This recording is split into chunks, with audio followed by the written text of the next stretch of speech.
ওই মহিলার কাজ ছিল কি, আপনার আমার নবী নূর নবী রাস্তা দিয়ে যে কোনো হেঁটে হেঁটে তারা ঘরের পাশ দিয়ে যাতায়াত করতেন, যেতেন আসতেন। ওই মহিলার কাজ ছিল কি, ঘরের ভিতর থেকে আবর্জনা মহিলাগুলো নিয়ে আমার নবী পাকের সার মুবারকের শরীর মুবারকে নিক্ষেপ করে দিতেন। নবী আমার প্রতিদিন সহ্য করতেন, কিছু বলতেন না, কোনো প্রতিশোধ তিনি নিতেন না, কাউকে তিনি বিরসা দিতেন না। নবী আমার প্রতিদিন নাই এইভাবে সহ্য করতেন। যখন নবী পাক আবাদিত যেতেন, ওই উম্মে জামিলা মহিলা ঘরের সমস্ত নোংরা আবর্জনাগুলো নিয়ে আমার নবী পাকের জিসিম মুবারকে নিক্ষেপ করে দিতেন।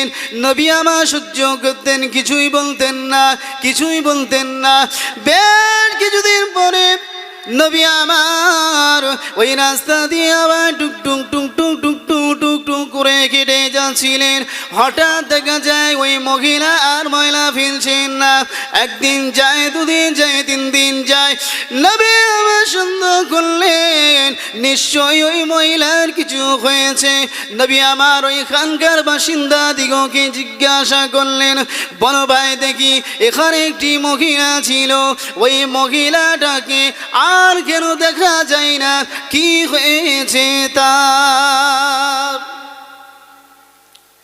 স্থানীয় মানুষের তারা বলতে লাগলেন, ওই মহিলার শরীরটা খুবই অসুস্থ, শরীরটা খুবই অসুস্থ, আর উঠতে পারছে না, একেবারে শয়ন করে আছে, ওঠার কোনো ক্ষমতা নাই, তার শরীরটা খুবই অসুস্থ। সে গরিব অসহায় বলে তার দেখতে কেউ যায় না, তার ওষুধ পালার জন্য কোনো পয়সা নাই, টাকা নাই, অর্থ নাই, সে খুবই গরিব অসহায়, তার দেখভাল করার মতো কেউ নাই।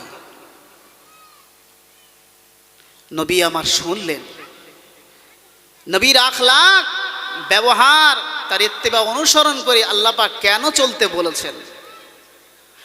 নবী আমার শুনলেন, এমন কথা শ্রবণ করে টুকটুক টুকটুক করে বাড়ি দিয়ে চলে গেলেন। হযরত আবু বকর সিদ্দিক রাদিয়াল্লাহু তাআলা আনহুকে সঙ্গে করে নিলেন। হযরত আবু বকর সিদ্দিক রাদিয়াল্লাহু তাআলা আনহুকে সঙ্গে করে নিয়ে টুকটুক টুকটুক টুকটুক টুকটুক করে ওই উম্মে জামিলার বাড়িতে আমার নবী পাক রওনা হয়ে গেলেন। বাড়িতে পৌঁছে গেলেন। বাড়িতে পৌঁছে গিয়ে উম্মে জামিলার ঘরেতে টুকটুক টুকটুক করে আওয়াজ দিতে শুরু করেছিলেন। হঠাৎ দেখা গেল কিনা উম্মে জামিলা নিজের বেটিকে, কন্যাকে, মেয়েকে বলতে লাগলেন, ও আমার বেটি, যাও একবার গিয়ে দেখো দরজায় কে যেন এসে টুকটুক টুকটুক করছে। এমত অবস্থাতে উম্মে জামিলার বেটি কন্যা দরজা সিটকোনা খুললেন, দরজার খিড়কিটা খুললেন। খুলে দেখলেন কিনা বিশ্বনবী মুহাম্মদুর রাসূলুল্লাহ সঙ্গে হযরত আবু বকর সিদ্দিক রাদিয়াল্লাহু তাআলা আনহু দণ্ডায়মান দাঁড়িয়ে আছে। হঠাৎ করে উম্মে জামিলার মেয়ে ছুটে গিয়ে মাকে বলছে, মা তুমি কি জানো আজকে দরজায় কে দাঁড়িয়ে আছে, কে এসছে? বলছে, মা কে?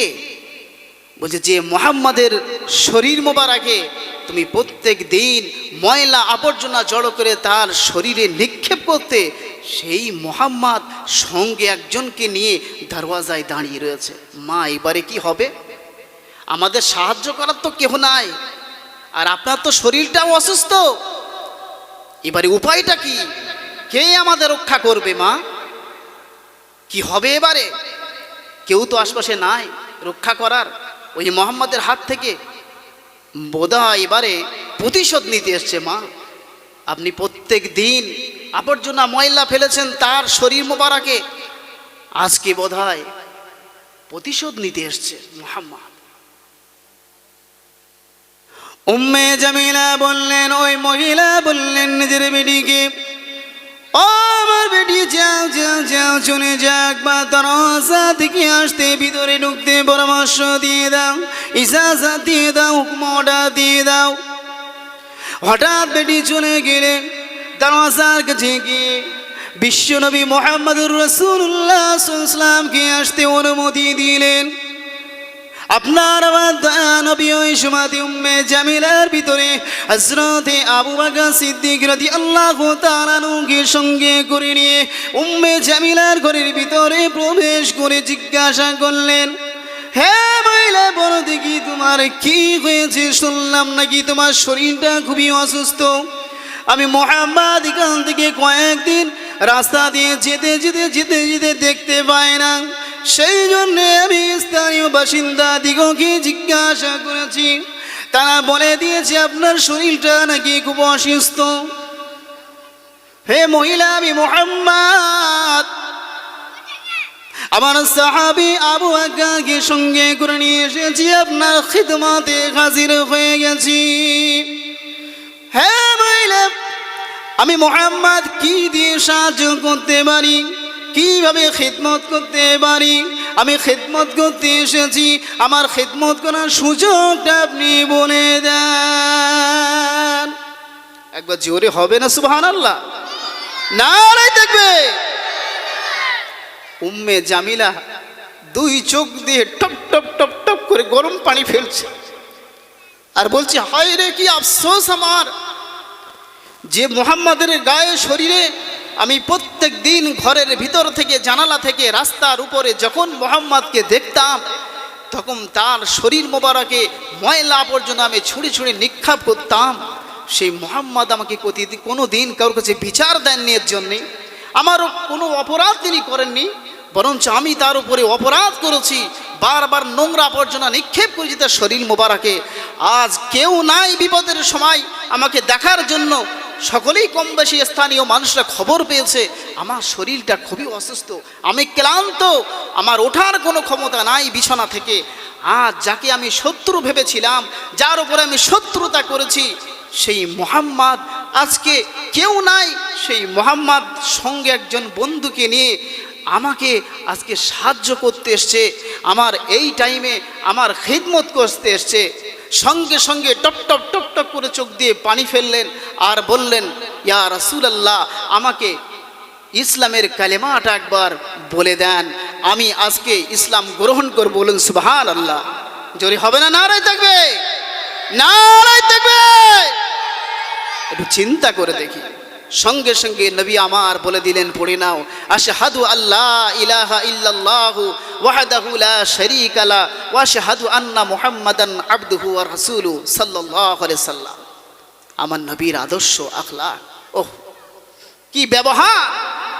তাই আল্লাহ পাক কালামুল্লাহ শরীফের মধ্যে বলেছেন, আমার হাবিব, আমাকে কেউ যদি মহব্বত করতে চায়, আমাকে কেউ যদি ভালোবাসতে চায়, তাদিগকে বলে দেন আপনারা যেন অনুসরণ করে চলে তারা, তাহলে আমি আল্লাহ কথা দিলাম তাদেরকে আমি মহব্বত করব, আর তাদের জীবনের গুনাহ খাতাকে আমি আল্লাহ মাফ করে দেব। বলুন সুবহানাল্লাহ। একটু জোরে হবে না সুবহানাল্লাহ? একটু চিন্তা করে দেখি, আজ আমরা এই মাহফিলে এসেছি, সেই নবীজির আদর্শ কি একটু জানতে এসেছি। আজ বিশ্বব্যাপী ইসলামের উপরে অত্যাচার, লাঞ্ছনা, বাঞ্ছনা কেন? সত্য ধর্ম। আল্লাহ পাক নিজে বলেছেন, ইন্নাদ দীনা ইনদাল্লাহিল ইসলাম, দ্বীন ইসলাম, আমি রব, আমি আল্লাহ, আমার কাছে মনোনীত ধর্ম হলো দ্বীন ইসলাম। বলুন সুবহানাল্লাহ। কালামুল্লাহ শরীফ, ঐশিক গ্রন্থ কোরআন, প্রসিদ্ধ বাণী, লৌহে মাহফুজে সংরক্ষিত করা কালাম। সেই কালাম আমরা আজকে বাড়িতে কোথায় কোথায় রেখেছি না জানি। এটা আমাদের হিদায়াতের গাইড, আমাদের হিদায়াতের রাস্তা দেখাবে। সেই কোরআন আমরা কোথায় ফেলেছি? দুনিয়াবি ক্ষেত্রে আমরা দুদিন বাঁচব, তার জন্যে আমরা লাখো লাখো টাকা সব খরচা করছি, ব্যয় করছি, তাতে জান্নাত পাবো? জিন্দেগি নয়। যে মুহাম্মদ সাল্লাল্লাহু আলাইহি সাল্লামের তরিকা অনুসরণ করলে আপনি আমি জান্নাত পাবো, সেই মুহাম্মদ সাল্লাল্লাহু আলাইহি সাল্লাম সম্পর্কে কোনো কথা স্কুলে কলেজে হয় না, তাহলে বাঁচবো কি করে? কোথায় গেলে বাঁচবো? ওলামায়ে কেরামদের কাছে, তাদের কাছ থেকে নবী করিম সাল্লাল্লাহু আলাইহি সাল্লামের আদর্শ পাবো। লেনদেন, মুআশারাত, মুআমালাত সব পাবো সেই কোরআন হাদিস থেকে পাবো। সেটা আজকে আমরা এড়িয়ে চলেছি, তার কোনো মূল্য দেই না। আমাদের কপালে বাজ পড়বে না অন্য কারো কপালে পড়বে? যে কোরআন ঐশী গ্রন্থ বাণী, কি হয়েছে, কি হয়েছিল, কি চলছে এখন, আর আগামীতে কি হবে, এই সবগুলো ভবিষ্যৎ সব কোরআনের মধ্যে রয়েছে। আজ আমরা কোরআন থেকে দূরে, যে কোরআন আমাদেরকে বাঁচিয়ে আমাদেরকে জান্নাতে নিয়ে যাবে সুপারিশ করে, সেই কোরআন আমাদের নাই। নবীজি সাল্লাল্লাহু আলাইহি সাল্লাম বাঁচার রাস্তা বলেছেন, কত সুন্দরভাবে তিনি বলেছেন। নবীজি সাল্লাল্লাহু আলাইহি সাল্লাম বলেছেন, কোরআনে কারীমের মানুষের যেমন দিল থাকে, হৃদয় থাকে, কোরআনে কারীমের দিল হলো সূরা ইয়াসিন।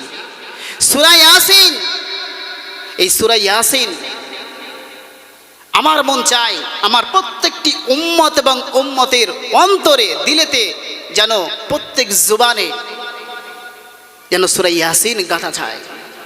কারণ সূরা তাহা ও সূরা ইয়াসিন এই পৃথিবীর কুল কায়নাত সৃষ্টি হবার পূর্বে, 1000 পূর্বে, কোনো কিতাবে 2000 বছর পূর্বে, পৃথিবীর কুল কায়নাত সৃষ্টি হবার পূর্বে, তখন আল্লাহ পাক নিজে পড়েছিলেন, ফেরেশতারা সাক্ষ্য। আর ফেরেশতারা তখন বলেছিলেন, ওহ কতই না খুশহাল, কতই না তৃপ্তি লাভ করবে ওই জিহ্বা, যে ব্যক্তি এই সূরা ইয়াসিনকে তেলাওয়াত করবে, কতই না ভাগ্যবান ওই জিহ্বাটা। সুবহানাল্লাহ। আজ আমরা সেই সূরা ইয়াসিন পেয়েছি, সূরা তাহা পেয়েছি, সেই কোরআন পেয়েছি। কোরআনের দিল হলো সূরা ইয়াসিন। কোরআনের দিলই আমাদের জানা নাই, কোরআনই আমাদের জানা নাই। পড়ার আমাদের সময়ই দেওয়া হয় না। সকাল থেকে নিয়ে দুনিয়ার চাকরি করবে, ডাক্তার, মাস্টার, ব্যারিস্টার হবে, ঘুম থেকে উঠেই তাই, প্রাইভেট টিউশনি, স্কুলে তাই, কলেজে তাই, সেই বিকালে এসে আবার সন্ধ্যেবেলা সেই তাই। আখিরাতটা কি হবে? এটা তো করতে হবে, কিন্তু ভবিষ্যৎ আমাদের আখিরাত। আর দুনিয়া মাজরাতুল আখিরা, আর দুনিয়া মাজরাতুল আখিরা। এই দুনিয়াটা হলো আখিরাতের খেতিবাড়ি। অর্থাৎ এখানে যা চাষ করব, যা ফল টল আমরা চাষ করব, বুনবো, সবগুলো তো সেখানে পাবো। তাই এখানে যদি না করি তাহলে পাবো কি করে? তাই আসি প্রিয় নবী সাল্লাল্লাহু আলাইহি সাল্লামের আদর্শ দেখি একবার এবং জীবনটা গড়ি, তার আদর্শেই আদর্শিত হই, তাহলে ইহকাল পরকাল আমরা বাঁচতে পারবো। পারবো ইনশাল্লাহ, অবশ্যই পারবো ইনশাল্লাহ। নবী আমার রাস্তা দিয়ে কেটে যাচ্ছিলেন, এমন দেখা যায় কিনা নবী আমার ঈদের নামাজ পড়াতে চলেছিলেন। ঈদের নামাজ পড়াতে বার হয়ে গিয়েছিলেন। টুকটুক টুকটুক টুকটুক টুকটুক করে যখন নবী আমার ঈদের ময়দানের দিকে যেতে শুরু করলেন, রাস্তার ভিতরে দেখলেন কিনা রাস্তার উপরে কতগুলো বাচ্চা নওজোয়ান, তারা নতুন নতুন কাপড় চোপড় পরিধান করে আনন্দে আত্মহারা হয়ে তারা খেলাখেলি করছে, ধরাধরি করছে, খেলাখেলি করছে, অনেক আনন্দে তারা আছে। এমনকি দেখা গেল আবার কিছু দূর যেতে না যেতে একটি বাচ্চা ওয়াজের নাই কন্দন করে যাচ্ছেন, কাঁদছেন। নবী আমার ওই বাচ্চাকে জিজ্ঞাসা করলেন, হে বাচ্চা, তুমি এত কাঁদছো কেন? আজকে ঈদের দিন, খুশির দিন। কত বাচ্চা দেখো খুশি, তারা কত খুশি মানাচ্ছে। সাবান দিয়ে গোসল করে, আতর সুরমা মেখে তারা দেখো অলিতে গলিতে নিত্য নতুন কাপড় চোপড় পরে কত খুশি মানাচ্ছে। আর তুমি আজকে এখন এই ধুলোয় লটাপটি দিয়ে কান্নাকাটি করছো, চোখে বুকে সব পানি, চোখের পানিতে বুক ভেসে যাচ্ছে কেন? কি হয়েছে তোমার? ওই যুবকটি ছোট্ট নওজোয়ান বাচ্চা, ওই বাচ্চা বলতে লাগলো, আপনি আমার দুঃখ বুঝবেন না, আমার দুঃখ আমার মা বলে দিয়েছে, মুহাম্মদ বুঝবে। নবী ধরা দিলেন না, বললেন, বাচ্চা তুমি বলো না দেখি কি হয়েছে তোমার? ওই বাচ্চা বলতে শুরু করলো, কি আমার আব্বা ইন্তেকাল করেছে, আমার আব্বা ইন্তেকাল করেছে, আমার মা আবার বিয়ে করেছে, আমার এই সৎ পিতা আমাকে দেখতে পারে না, আমার মা যদি আমাকে আদর যত্ন করে, আমার আব্বা আমাকে, আমার মাকে মারে, আমার মাকে মারে, সহ্য করতে পারে না। তাই আমার মা শিখিয়ে দিয়েছে অমুক রাস্তায় বসে থাকবে, সেখান দিয়ে বিশ্বনবী মুহাম্মদ সাল্লাল্লাহু আলাইহি ওয়াসাল্লাম যাবে, তাকে দুঃখটা বোঝাবে। তাই আমি এখানে বসে আছি, আমার এই দুঃখটা আজকে কেউ বুঝবে না। নবী আমার এই অবস্থা দেখে চোখ দিয়ে পানি ঝরালেন আর বললেন, বাচ্চা এসো আমার কাছে। নবীজি সাল্লাল্লাহু আলাইহি ওয়াসাল্লাম এই ধুলোমাক অবস্থায় তাকে নিয়ে গেলেন বাড়িতে। দরজায় গিয়ে টুকটুক টুকটুক করে বাড়ি দিচ্ছেন। আম্মাজান বার হয়ে আসলেন। আম্মাজান আয়েশা সিদ্দিকা রাদিয়াল্লাহু তাআলা আনহা দরজা খুললেন। নবী আমার বললেন, আমার টুকটুকি বিবি, আমার হুমায়রা বিবি, আজকে খুশির দিন। আজকে দেখো এমন একটা খিদমতের জন্য এমন কিছু আল্লাহ পাক আমাদের মিলিয়ে দিয়েছেন। এই ব্যাপার, আজকে তুমি একে গোসল করে দাও ভালো করে। মা আয়েশা সিদ্দিকা রাদিয়াল্লাহু তাআলা আনহা ভালো করে এই বাচ্চাকে, মাসুম এতিম বাচ্চাকে গোসল করিয়ে দিলেন, সাবান মাখিয়ে দিলেন, আদর শর্মা দিয়ে দিলেন। নবী আমার তাকে কাপড় পরিয়ে দিলেন, বাড়িতে যা রাখা ছিল তাই দিয়ে তাকে পরিয়ে দিলেন। ওই বাচ্চাকে বলা হলো, দেখো বাচ্চা, চলো ঈদের ময়দানেতে আমার সঙ্গে, আর বলো দেখি তোমার আজকে কেউ নাই। আজকে যদি মা আয়েশা তোমার যদি মা হয়, তুমি কি খুশি না? এর থেকে বড় খুশি আর কি হতে পারে? মা ফাতেমা তোমার বোন, তুমি কি খুশি না? ওই বাচ্চা আনন্দ পেতে লাগলো। নবী আমার ওখানে কি শেখালেন? নবী আমার ওই বাচ্চাকে পরিষ্কার পরিচ্ছন্নতা করে দিয়ে, চিরুনিটা নিয়ে, কাকুই চিরুনি দিয়ে মাথাটা সে সুন্দর করে দিয়ে নবী আমার ঈদগাহের ময়দানে বাচ্চাকে নিয়ে যাবে। এমন অবস্থায় নবী আমার জমিনে বসে পড়েছেন। এতে মাসুম বাচ্চাকে বললেন, ও বাচ্চা, তুমি আজকে খেটে খেটে খেটে খেটে ঈদের ময়দানে, ঈদগাহের ময়দানে যাবে না। আমি রাসূলুল্লাহ বসে পড়েছি, আমার কাঁধ মুবারকে তুমি উঠে বসো।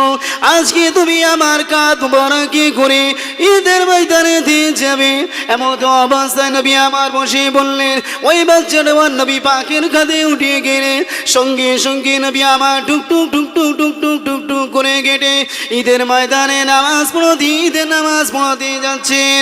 পূর্বে যে সমস্ত নওজোয়ানেরা বাচ্চারা খেলতেছিল, তারা এবারে ভাবতে শুরু করলো, খায়রে আফসোস, আজকের দিনেতে যদি আমার এই অবস্থা হতো, নবী পাকের কাঁধ মুবারকে যেতাম ঈদের ময়দানেতে, এর থেকে খুশি আর কি হতাম।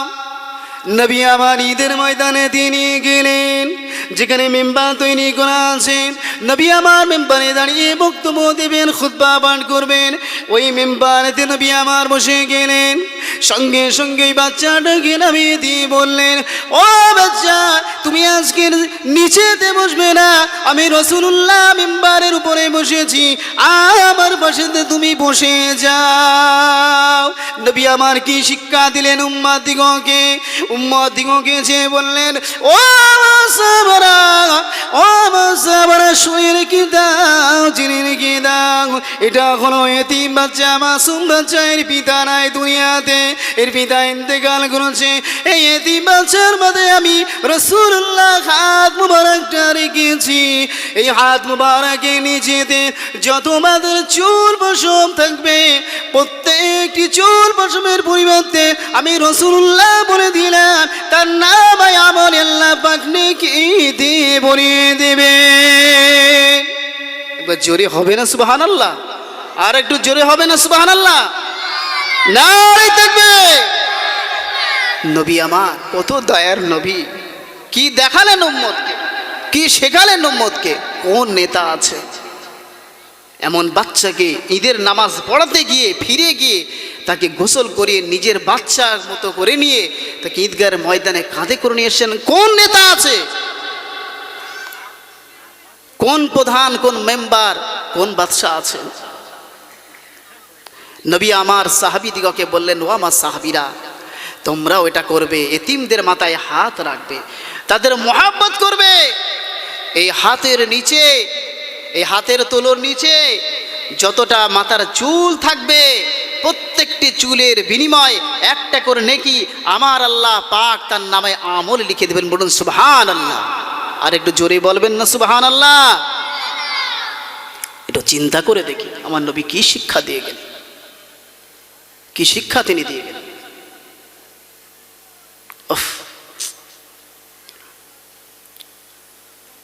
বিশ্বনবী রাসূলুল্লাহ সাল্লাল্লাহু আলাইহি সাল্লামের আদর্শ বলতে বলতে সারা জিন্দেগি যদি কেটে যায় তাও কেটে যাবে, কিন্তু শেষ হবে না।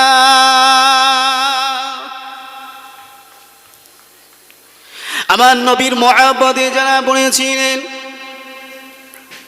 তার মধ্যে থেকে অন্যতম একজন হযরত মুসআব ইবনে উমাইর রাদিয়াল্লাহু তাআলা আনহু, নওজোয়ান যুবক, মদিনার একজন রাজার পুত্র, রাজপুত্র যাকে বলা হয়, একটি বাপের একটি মাত্র সন্তান।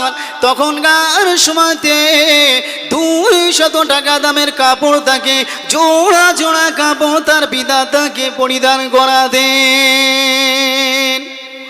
হঠাৎ একদিন দেখা গেল আমার নবী পাকের দরবারে গিয়ে হাজির।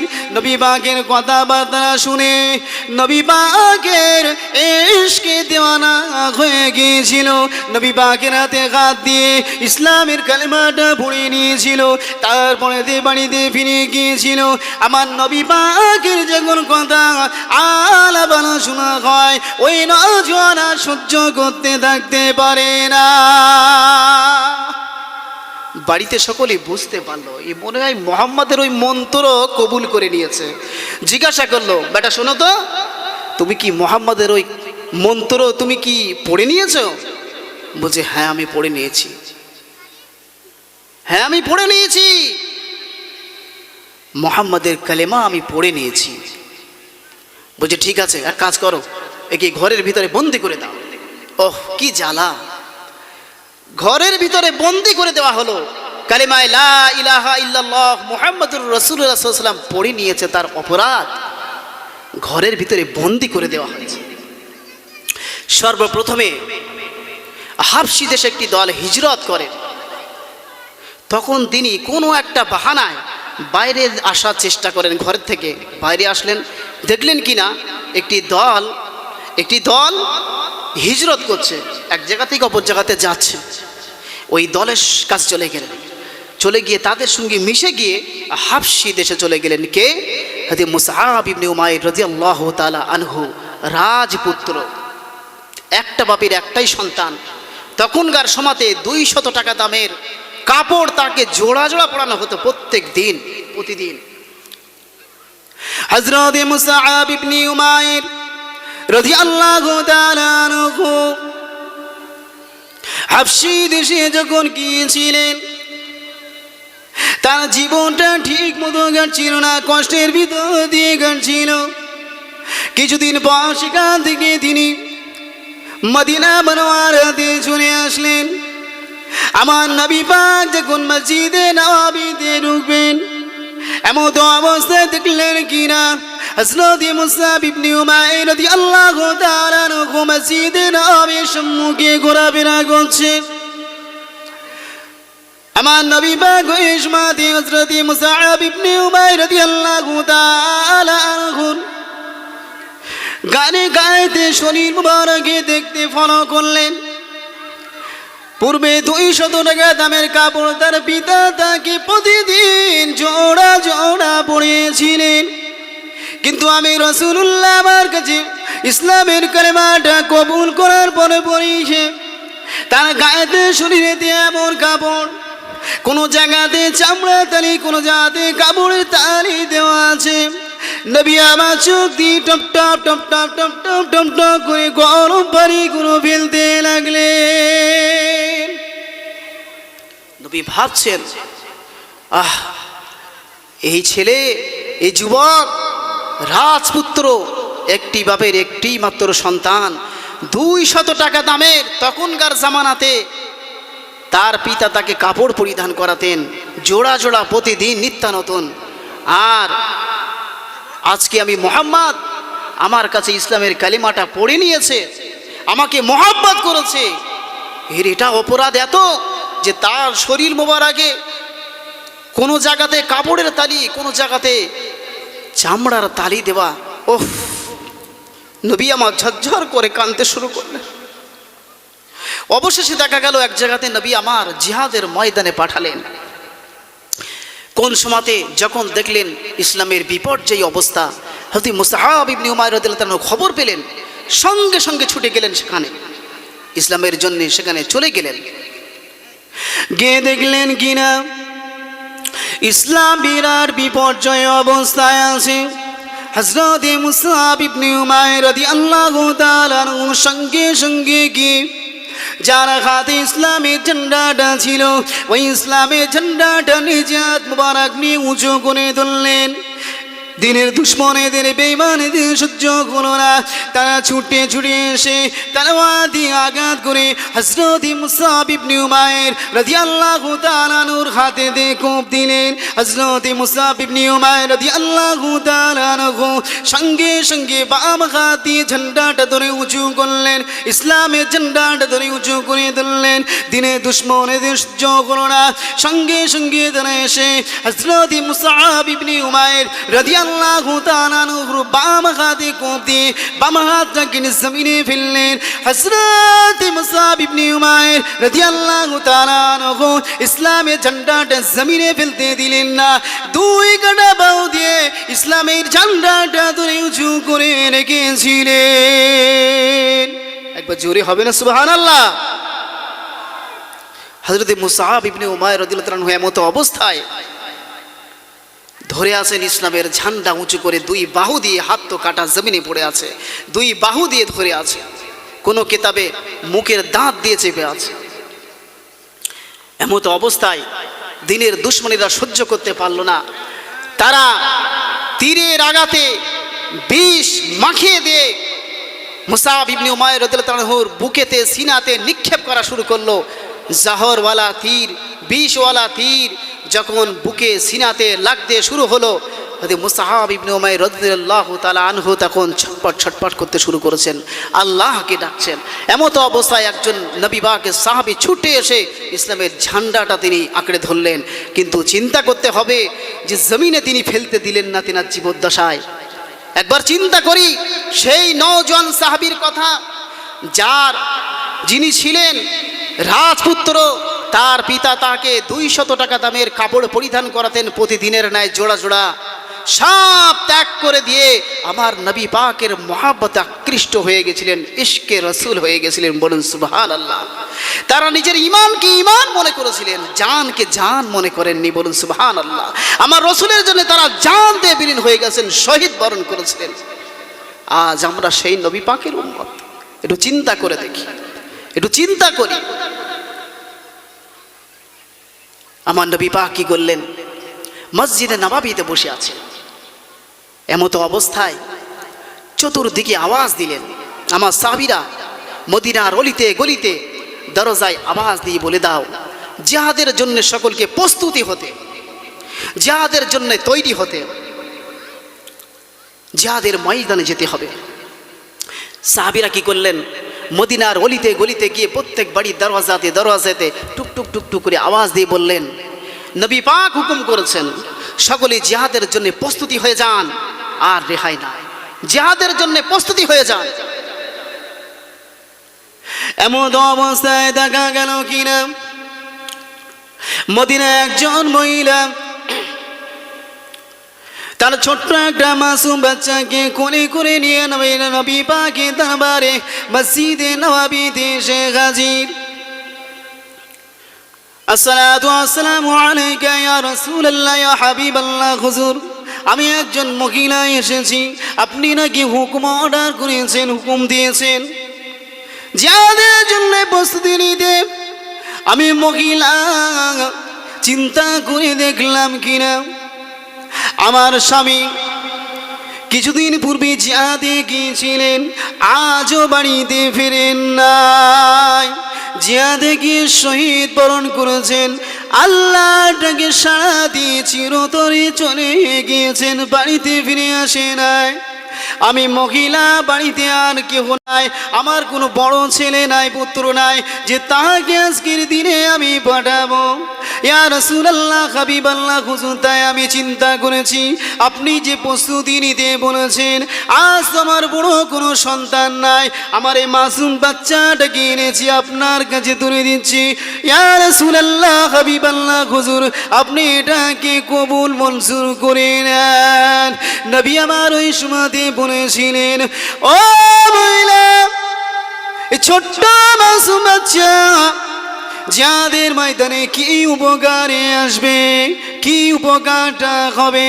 ছোট মাসুম বাচ্চা ঠিক মতো সে হাঁটতেও পারে না, তাহলে কি উপকার আসবে জিয়াদের জন্য। ওই মহিলা চোখ দিয়ে নয়ন দিয়ে টমটম টমটম করে পানি ফেলেছিলেন আর বলেছিলেন, ইয়া রাসূলুল্লাহ, হাবিবাল্লাহ হুজুর, আমার স্বামী তো দুনিয়াতে নাই, কিছুদিন পূর্বে জিয়াদে গিয়ে শহীদ বরণ করেছেন, বাড়িতে এখনো ফিরে নাই। আপনি যে তৈরি হতে বলেছেন, আজকের কি আমি এই অবস্থাতে আজকে কি ছেড়ে যাব এই সুযোগ থেকে, তাই আমি বাচ্চাটাকে আপনার কাছে দিয়ে দিলাম। নবী পাক বললেন, মহিলা, এই বাচ্চাটা নিয়ে জিয়াদের জন্য কি কাজে আসবে? ওই মহিলা বলেছিলেন, ইয়া রাসূলুল্লাহ, ইয়া হাবিবাল্লাহ হুজুর, আমি আমার বাচ্চাকে যে নিয়ত করে এনেছি আপনি কবুল করে নেন। আমি জানি বাচ্চাটা জিয়াদে কোনো কাজে আসবে না, কিন্তু ভেবে দেখেছি আবার কাজে আসতে পারে। নবী পাক বললেন, কেমন করে? ওই মহিলা বললেন, ইয়া রাসূলুল্লাহ, ইয়া হাবিবাল্লাহ হুজুর, জিয়াদে যে সমস্ত সাহাবায়ে কেরামেরা তারা যাবে, শত্রুদের সম্মুখে তারা লড়াই করবে, যুদ্ধ করবে, অনেক সাহাবীদের হাতে ঢাল থাকবে না।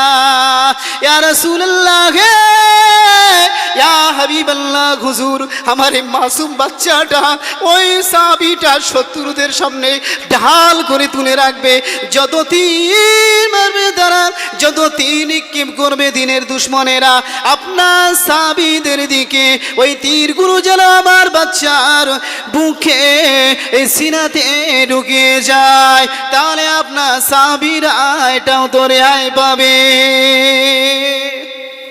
জোরে হবে না সুবহানাল্লাহ। রসুলকে তারা কি মহব্বত করেছিলেন, কি ভালোবাসা তারা করেছিলেন, ইশকে রসুল তারা কিভাবে পেয়েছিলেন। আজকে আমরা সেই নবীর উম্মত, আমরা করছিটা কি? আমাদের কোনো হুঁশই নাই।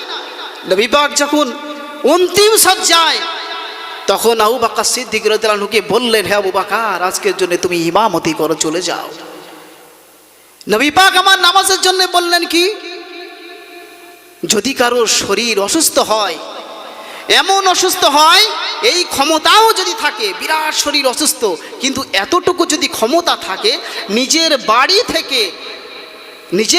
থেকে শুয়ে যদি নিজে গড়িয়ে গড়িয়ে গড়িয়ে গড়িয়ে মসজিদে আসার ক্ষমতা থাকে, শরীর এত খারাপ কিন্তু এতটুকু যদি ক্ষমতা থাকে, বাড়ি থেকে শুয়ে গড়িয়ে গড়িয়ে গড়িয়ে গড়িয়ে মসজিদে আসার ক্ষমতা এতটুকু থাকে, গড়িয়ে গড়িয়ে আসতে ক্ষমতা থাকে, তাও মসজিদে এসে মসজিদে জামাতের সহিত নামাজ যেন আদায় করে। মাওলানা মুহাম্মদ সাল্লাল্লাহু আলাইহি ওয়াসাল্লাম যে কথা শুনছিলাম, তিনি একটু চিন্তা করে দেখি, আজানের জন্য একটু বিরতি ছিল, একটু চিন্তা করে দেখি নবী পাককে তারা কত মহব্বত করেছিলেন, তারা কিভাবে আঁকড়ে ধরেছিলেন। একটি কিতাব বার হয়েছে, দি 100, মাইকেল হার্টের লেখা, বিশ্ববরণ্য একজন শিক্ষিত আমেরিকান। তিনি কিন্তু বিশ্বনবীর উম্মতি নয়, মুসলমান নয়, ইসলাম ধর্মে নয়, অন্য ধর্মের অনুসারী। তা সত্ত্বেও তিনি একটি কিতাব লিখেছেন, দি 100। আমার কাছে আছে কিতাবটি, দেখলাম দি 100 ব্যাপারটা কি আছে। 100 জন মনীষীদের জীবনী লেখা।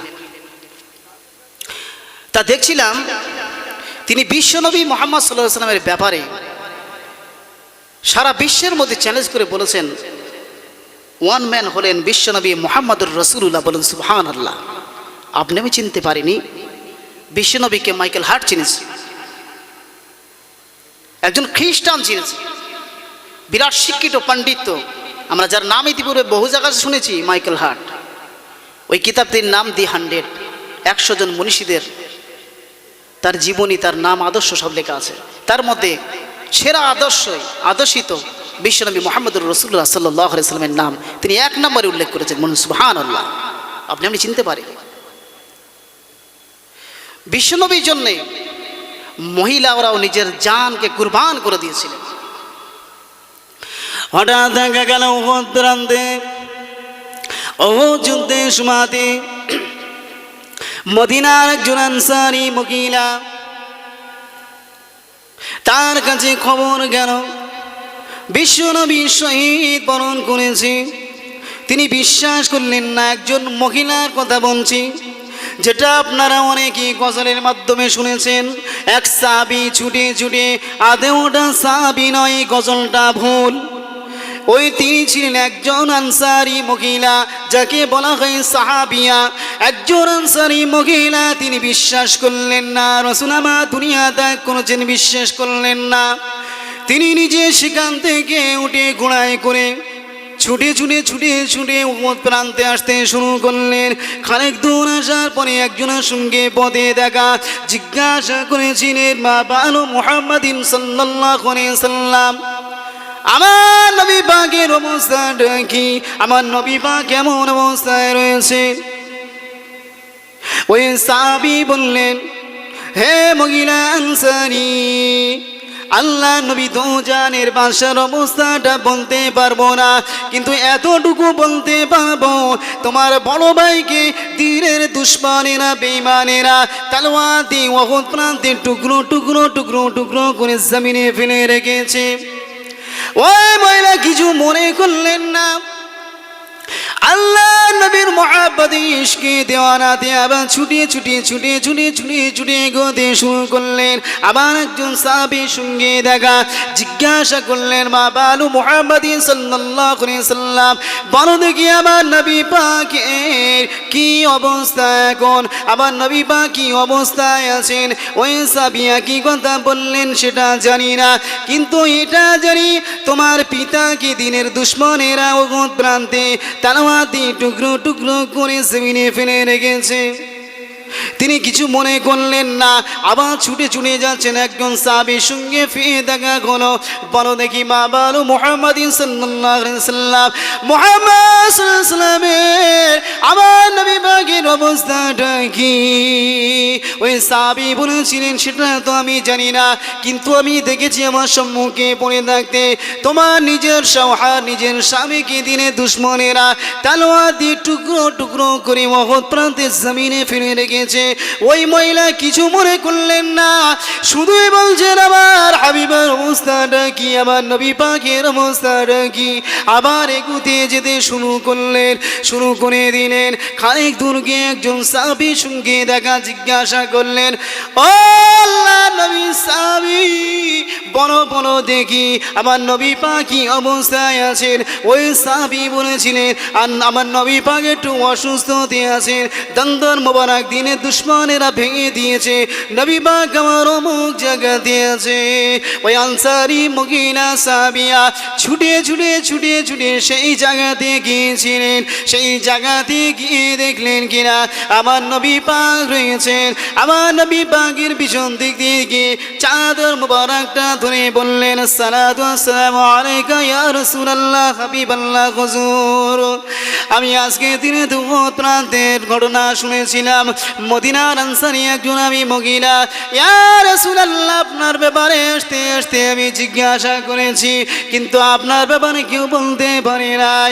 সকলে এক এক করে আমার পিতা শহীদ হয়ে গেছে, আমার স্বামী শহীদ হয়ে গেছে, আমার বড় ভাইকে শহীদ করেছে দিনে দুশমনেরা, আমি কিছুই মনে করলাম না।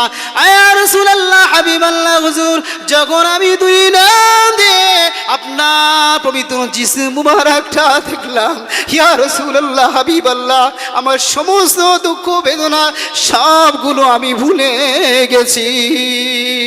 একবার জোরে হবে না সুবহানাল্লাহ? নারে তাকবীর। আমার নবী পাকের কিভাবে তারা মহব্বত করেছিলেন একটু চিন্তা করে দেখি। আজ আমরা এই নবী পাকের আজান হচ্ছে,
আলহামদুলিল্লাহ, যে কথা বলছিলাম,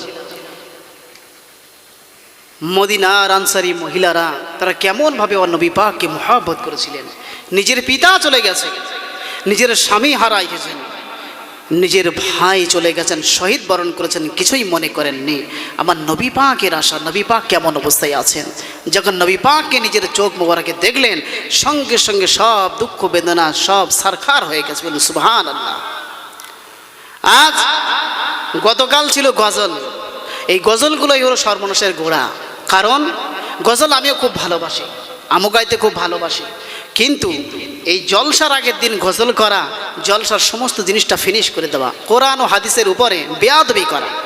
কারণ রাত 12টা 2টো পর্যন্ত গজল চলে প্রায় জায়গাতে, আর পরের দিন জলসা, আর কোনো চিন্তাই থাকে না কি হচ্ছে না হচ্ছে। ওই তাবারুকের সময় তখন একটু আসা হয়, শেষ ব্যাপারে। এটাই হলো ব্যাপার। আপনারা নিশ্চয়ই মনে কিছু করবেন না, কাল শুনছিলেন গজল, এবং তাই তো হচ্ছিল যে খোদার কসম হাদিস ও কোরআন থেকে বলছি। এই জলসা আমি এই আশপাশে বহুবার করেছি, যে একজন কাফন চুরির ঘটনা, একজন কাফন চুরির ঘটনা আসলে ঘটনা না, ওটা আমাদের ভাবনা চিন্তা, ভাবতে হবে। তা আল্লাহ পাক আমাদের দুনিয়াতে পাঠিয়েছেন কোরআনুল কারীমের 29 নম্বর পারার একদম প্রথম পৃষ্ঠায় হেডলাইনে দ্বিতীয় লাইনে 2 নম্বর আয়াতে আল্লাহ পাক বললেন, আল্লাযী খলাকাল মাউতা ওয়াল হায়াতা লিয়াবলুয়াকুম আইয়ুকুম আহসানু আমালা। আল্লাহ পাক বললেন, আল্লাযী খলাকাল মাউতা, আমি সৃষ্টি করেছি হায়াত এবং মৌত, জীবিত এবং মরণ আমি সৃষ্টি করেছি। আল্লাযী খলাকাল মাউতা ওয়াল হায়াতা লিয়াবলুয়াকুম আইয়ুকুম আহসানু আমালা। কি জন্য করেছি? একটু ভাবুন কি জন্য করা হয়েছে, একটু ভাবুন। আল্লাহ পাক বলছেন, আমি হায়াত এবং জীবিত, মানে জীবিত এবং মৃত আমি সৃষ্টি করেছি। কিসের জন্যে? লিয়াবলুয়াকুম আইয়ুকুম আহসানু আমালা। সূরা আল মুলক 29 নম্বর পারার 2 নম্বর লাইনের 2 নম্বর আয়াত। লিয়াবলুয়াকুম আইয়ুকুম আহসানু আমালা, আমি দেখতে চাই যে কে ভালো আমল করে আমার কাছে আনতে পারে আমার দরবারে। বলুন সুবহানাল্লাহ। তাই সামান্য সময় আমাদের দেওয়া হয়েছে দুনিয়ার জমিনে, কে কত ভালো আমল করে আল্লাহর দরবারে যেতে পারে এটা আল্লাহ পাক দেখতে চেয়েছেন। তার জন্যে আমাদের জীবন দিয়েছেন, আবার মৃত্যু আমাদের দেবেন এই আল্লাহ পাকের হাতে। কি জন্য দিচ্ছেন? জীবিত আর মৃত তিনি দেখতে চেয়েছেন এতটুকু সময়ে। লিয়াবলুয়াকুম আইয়ুকুম আহসানু আমালা। আহসান বলতে ভালো, আমল বলতে আমল। ভালো আমল কে করে আনতে পারে এটা আমি দেখতে চাই, এই জন্য দুনিয়াতে পাঠিয়েছেন। কাল গজলে সারা রাত বিরাট আনন্দ, আলহামদুলিল্লাহ, আমি বিরোধিতা নয়, কিন্তু আজকে কোরআন ও হাদিসের কথা, আজকে আলেমদের কথা, ওলামায়ে কেরামদের কথা, নবী পাক বলেছেন, নবী পাক সাল্লাল্লাহু আলাইহি ওয়াসাল্লাম বলেছেন, মান আযযামাল আলিমা ফাকাদ আযযামানি, রাহু বাইহাকি শরীফের হাদিস। কোনো আলেম ওলামাকে যারা সম্মান করলো, আমি রাসূলুল্লাহ বলে দিলাম আমাকে সম্মান করা হলো, আমাকে যারা সম্মান করলো আল্লাহ পাককে সম্মান করলো, তারা জান্নাতি। বলুন সুবহানাল্লাহ। নবী পাক এটাও বলেছেন, আল উলামা ওয়ারাসাতুল আম্বিয়া, ওলামারা হলো আমার ওয়ারিস, আমার আত্মীয় স্বজন আমার ওয়ারিস, তারা যেভাবে বলবে সেটা আমল করতে থাকো। ইয়া আইয়ুহাল্লাযীনা আমানু, ইয়া আইয়ুহাল্লাযীনা আমানু তাকুল্লাহ ওয়া কুনু মা'আস সাদিকিন। আল্লাহ পাক বললেন কালামুল্লাহ শরীফের মধ্যে, ইয়া আইয়ুহাল্লাযীনা আমানু তাকুল্লাহ, হে ঈমানদার, হে ঈমানদারগণেরা, তোমরা, হে বিশ্বাসী বান্দা বান্দিগণেরা, তোমরা আল্লাহকে ভয় করো, আর তোমরা সাদিকিনদের সঙ্গে থাকো, সত্যবাদীদের সঙ্গে থাকো।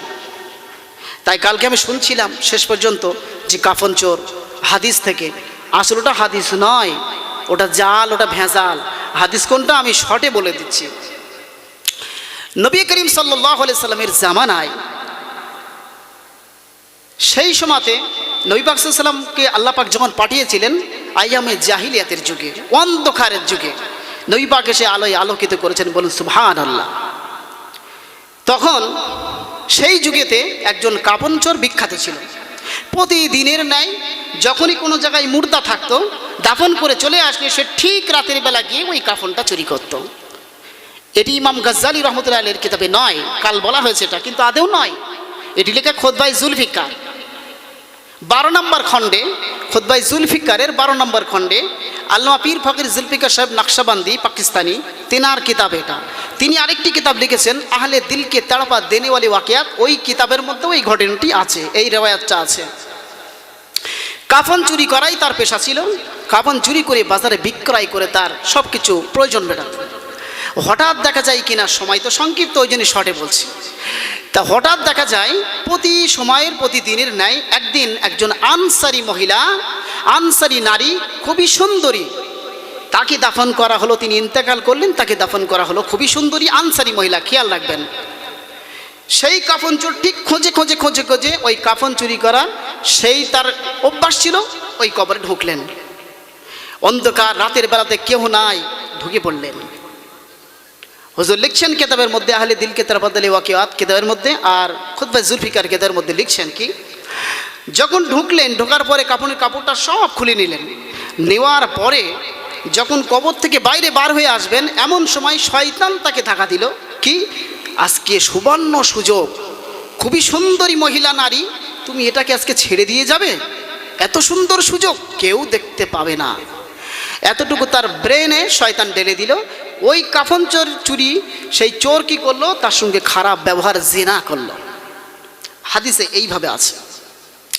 তারপরে কি হলো, সে যখন এবার কবর থেকে উঠতে যাবে, কাল গজলের মধ্যে জানানো হয়েছিল, ওই নারী তার পা ধরেছে, তার হাত ধরেছে, তাকে বলল, তুমি এই কাজ আমার সঙ্গে করলে। আদেও নয়, ভিত্তিহীন কথা, কোনো হাদিসে এটা কথা নাই। হাদিসে এটা আছে, সে যখন কবর থেকে উঠতে যাবে, এমন সময় গাইবে একটা আওয়াজ আসলো ওই মহিলার নারীর কণ্ঠে, যে দেখো আজকে এতটা মুর্দার সম্মুখে তুমি আমার কাছে নাপাকি করে, বেইজ্জতি করে তুমি চলে যাচ্ছ।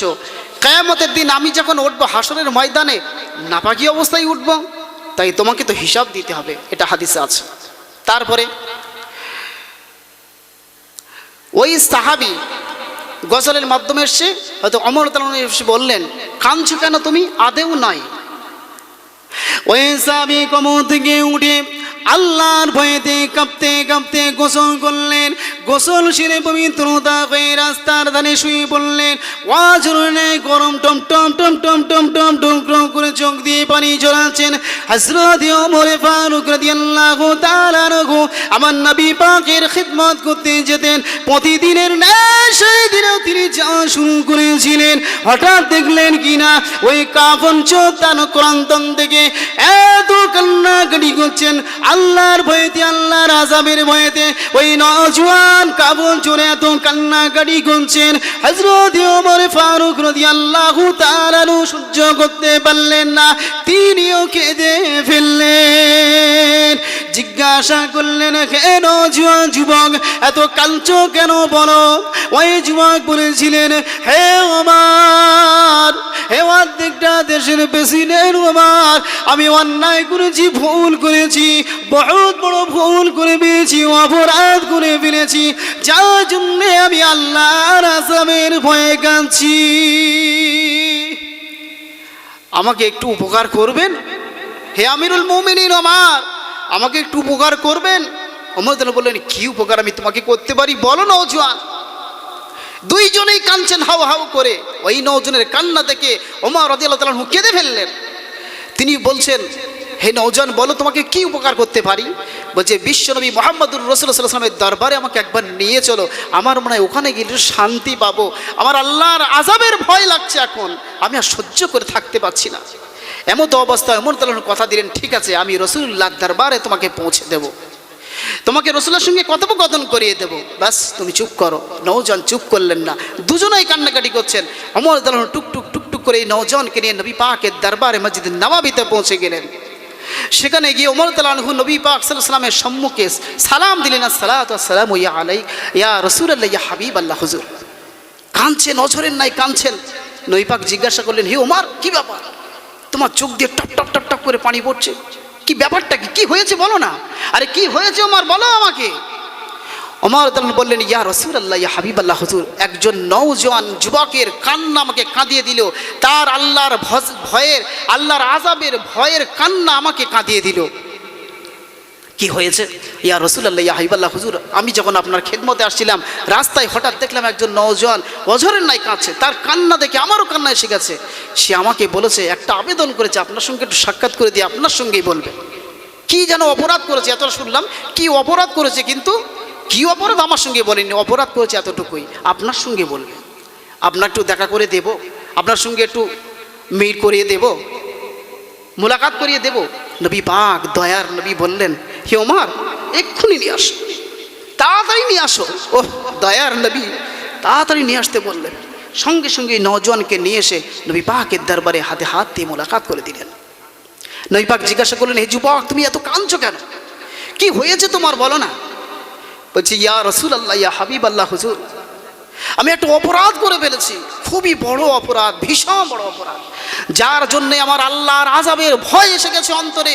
আমি ক্রন্দন করছি, আল্লাহর আযাবের ভয়ে কাঁদছি। আমার নবী পাক বললেন, কি এমন তুমি অপরাধ করেছো বলো? তুমি এত বড় কি অপরাধ করেছো যে আল্লাহর আরশ পাকের থেকে বেশি অপরাধ? তিনি বললেন, হ্যাঁ, গজলের মাধ্যমে কাল শুনলাম বসে বসে, তুমি কি এত বড় অপরাধ করেছো যে আসমানের মতো? গজলের মাধ্যমে শুনলাম, এটা হাদিসে আছে, আমি হাদিস ছাড়া গজল বলি না। জমিনের থেকে কি তুমি বড় অপরাধ করেছো? আদেও জমিন আসমানের কথা নেই। আল্লাহ নবী বললেন, তুমি কি আরশে আজমের মতো বড় অপরাধ করেছো? ওই নওজোয়ান কাফনচোর বললেন, ইয়া রাসূলুল্লাহ, অনেক বড় অপরাধ ওর থেকে। বললেন, আচ্ছা, তুমি কুরসির থেকে কি অপরাধ করেছো? আরশে কুরসি। বলছি, ইয়া রাসূলুল্লাহ, ওই কুরসির থেকে আরো বড় অপরাধ করেছি। হে নওজোয়ান, তুমি বলো, তুমি কি কাউকে কতল করেছো, হত্যা করেছো?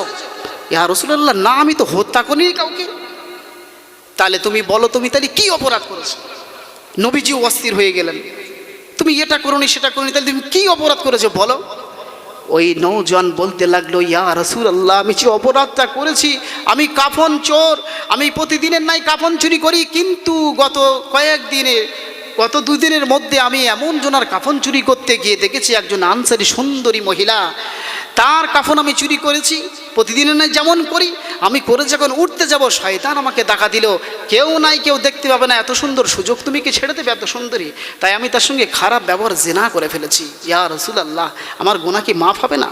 আমার নবী পাক শুধু ওই সময়তে বলেছিলেন, হে যুবক, তুমি এত বড় অপরাধ করেছো, একজন মুর্দার সঙ্গে তুমি জিনা করেছো, এত বড় অপরাধ।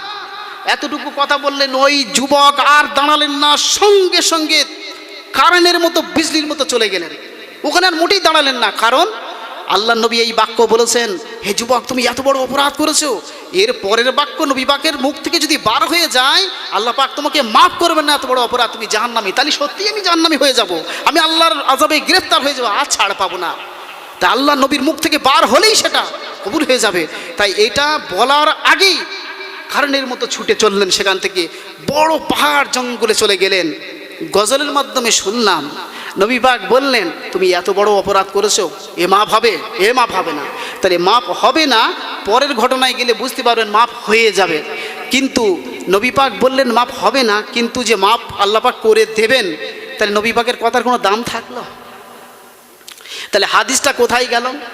আমি সব হাদিস কোরআন থেকে গজল করছি, অত সহজে নয়। গজল আমরা ভালোবাসি, আরে আল্লাহ নবীর নামে নাত, আল্লাহ পাকের ইলাহির নামে নাত, হামদ, তো আমরা সবাই ভালোবাসি। কিন্তু তাই বলে হাদিস কোরআন থেকে নেই যেগুলো, সেগুলো বানিয়ে কেন করতে যাব? কি দরকার আছে করে যাবার? আলহামদুলিল্লাহ, খুবই সুন্দর গজল হচ্ছিল, আমি শুনছিলাম, কিন্তু আমি বিরোধিতা করছি না। আমার এই জন্যে যে হাদিস থেকে বলার কি দরকার, যেটা জানা নেই, যেটার বিষয়ে জানা নেই, এটা তো মিথ্যা হয়ে গেলে তার জিহ্বায় পেরেক ছেড়ে দেওয়া হবে হাসরের ময়দানে। তাই জন্যে আমার রাগ, অন্য আবশ্যক কোনো রাগ নাই। আলহামদুলিল্লাহ, আমি শুনছিলাম খুবই ভালো। এইভাবে প্রত্যেক জায়গাতে এই গজলের অনুষ্ঠান জলসার আগের দিন, কোরআন হাদিসের আগের দিন হয়ে থাকে, জলসাটাই শেষ হয়ে যায়। যাই হোক, আলহামদুলিল্লাহ, খুবই সুন্দর পরিবেশ, জান্নাতের পরিবেশ যে ভাইরা করেছেন, মা বোনেরা করেছেন, আলহামদুলিল্লাহ, সুম্মা আলহামদুলিল্লাহ। একটু কথা বলে ইনশাল্লাহ ইতি করব। কি বলছিলাম, তারপরে ওই যুবকা দাঁড়ালেন না, ছুটে চলে গেলেন, পাহাড়ের জঙ্গলে চলে গেলেন।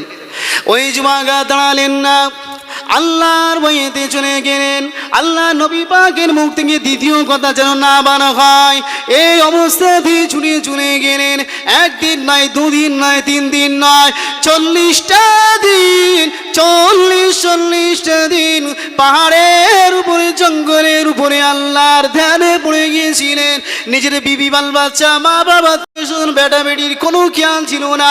আল্লাহর আযাবের ভয়ে সারা জীবন সে গুনাহ করেছিল, কিন্তু অবশেষে আল্লাহর আযাবের ভয় এত লেগেছিল, দুনিয়ার যাবতীয় সব ভুলে গিয়ে পাহাড়ের উপরে, জঙ্গলে গিয়ে আল্লাহ পাকের সিজদায় নত হয়ে কান্নাকাটি করতে শুরু করেছিলেন।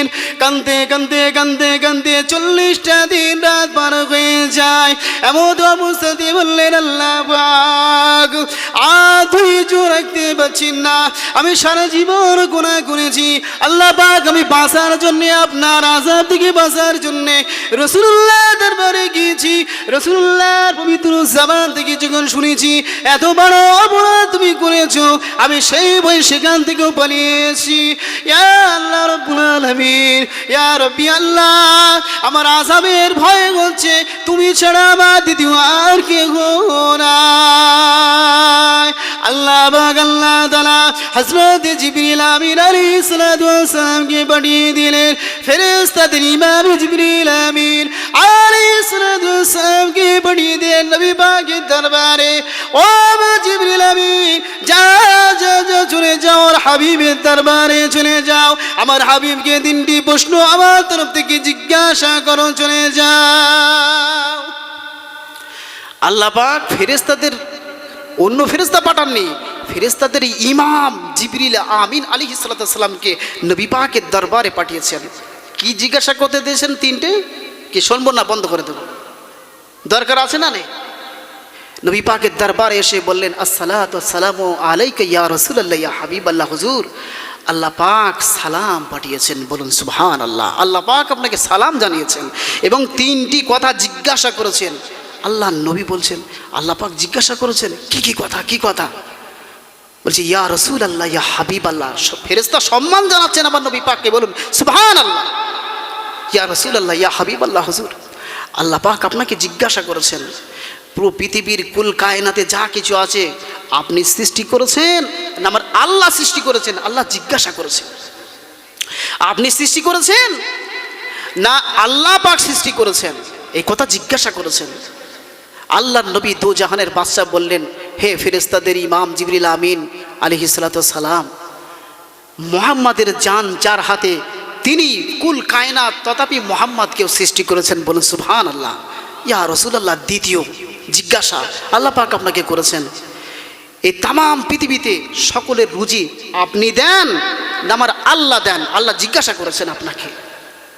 আল্লাহ নবী বললেন, হে ফেরেশতাদের ইমাম জিবরিল আমিন আলাইহিস সালাম, মুহাম্মাদকে যিনি রুজি দেন, সারা পৃথিবীর কুল কায়নাতে যত রুজি সব সেই আল্লাহ পাক দেন, বলুন সুবহানাল্লাহ।